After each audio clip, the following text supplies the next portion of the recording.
Hello everyone, welcome back to my channel. Today I have a 12 by 12 scrapbook project for you featuring some products from Wild Whisper. We're gonna do a fun mixed media background to get started. This is easy mixed media. Nothing too complicated, and I think you're really gonna like it. So to start off, I am taking about a ½ inch off of a sheet of white cardstock, your thickest, best white cardstock, because we are going to add some water to this and some wet medium. So you want a nice heavy cardstock. I'm going to back this with a pattern paper. That's why I took off ½ inch from one side and ½ inch from another, and then we're going to have a ½ inch border around the edges. I have some aqua pigment here from Brutus Monroe. You can add water to this to kind of give you a more light watercolor look. I'm going to go full strength. This color is peach. I love this peach color. I think it's beautiful. You'll see as it dries that it dries back and it becomes this lovely peach color, even though it kind of looks orangey. So I am creating my own little background. I know how I want this layout to look in the end, so I'm just freehanding a square.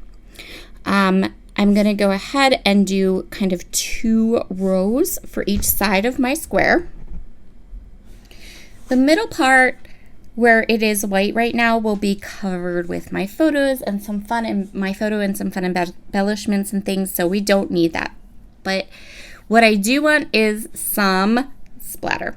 So I have my favorite gilded aqua pigment from Brutus Monroe, and I am using a fan brush to get some lovely splatters all around my watercolored square here. Again, super easy mixed media. Anybody can do this. This is but the results are really fun. You could go pink with this. You could do some teals. You could do green. You could pair this with any products or projects that you would like. Really easy. I am going to gut the inside of the paper that I want to use because I really like this paper. And I have enough of this collection that I think I can get at least 1 more, if not 2 more layouts. So my plan is to get this paper and still have some more of this pattern. Also, I do have, I'm going to use that piece that I gutted for another portion of my layout. So now I'm going to go ahead and you see here, I'm going to start cutting strips. These strips are 3/4 of an inch or a 1/4 of an inch, and I'm going to just grab a whole bunch of patterns of scraps that I have from this line, which is the In Nature line from Wild Whisper, and I'm going to cut lots of strips. I'm going to scrapbook one of my friend's sweet maternity photos, and I am scrapbooking or placing these photos onto one of the cards from the card pack. This is the black and white floral paper. I thought it worked really well with the photograph, and it fit the photograph perfectly. So I'm going to go ahead and back that. And now I'm going to cut all these strips. I don't know. I guess, like, I'm remembering it wrong. I really thought that I cut the strips already, but apparently I didn't. So here are all of those lovely strips that I want to use. Because I have this watercolored mixed media background, I am using Tear It tape from Spiegel Mom Scraps to put my strips down. Now there is no rhyme or reason to this. I'm literally just kind of alternating the patterns. I'm not trying to keep them super straight. And like I said, some of them are cut a 1/4 of an inch wide. Some of them are cut 3/4 of an inch wide. And they are,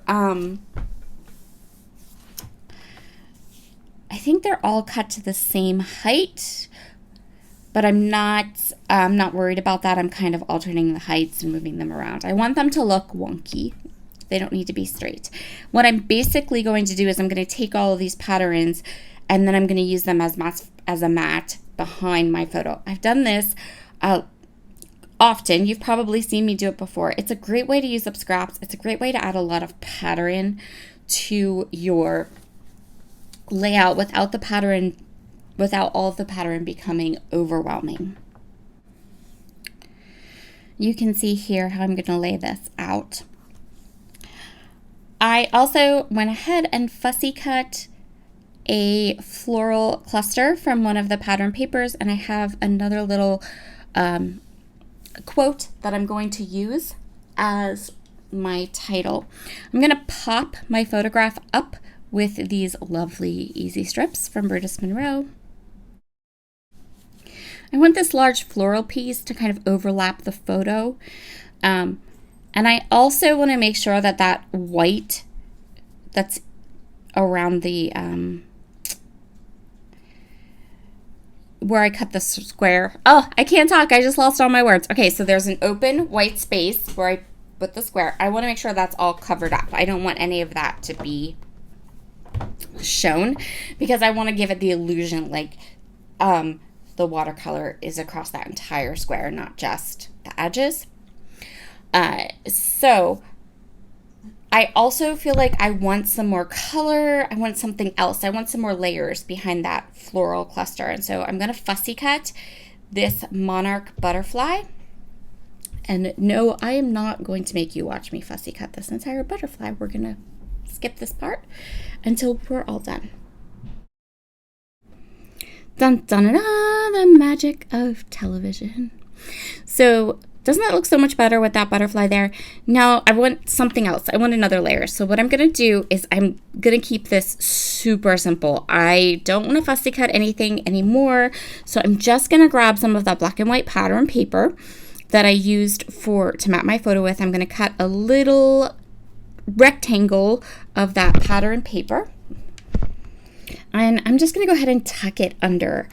That's just going to give a little bit more interest, a little something more behind the butterfly and behind the floral cluster. I'm also going to go ahead and pop up about half of that floral cluster. It is going to overlap my photo, but I don't want it to sag. And since my photo is popped up on the foam squares, I want to add foam to the back of the floral cluster as well. For my final finishing touch and detail, I am going to scatter some little clusters of citrus summer sequins around this layout. So the citrus summer sequins were designed by me. They are a July release. Right now, they are not quite in the shop individually, but that should, well, and they might be in the shop individually by the time that I post this video. You can pick them up with the bundle, or you can also just grab them individually. If they're available, I'll link them up as soon as they're available individually. I love these. I used them on a layout a day or two ago. Same, might actually, the way these are scheduled, it might be the day before. Anyway, it's a beautiful sequin mix. I absolutely love it. So I'm just going to scatter some of these pretty orange sequins around, and then we are finished for this layout. There is a coordinating blog post that I will link up below, and there is also a discount code you can use to grab some beautiful products from Wild Whisper if you would like, and you will find those links in the description box. Talk to you all again very soon. Bye.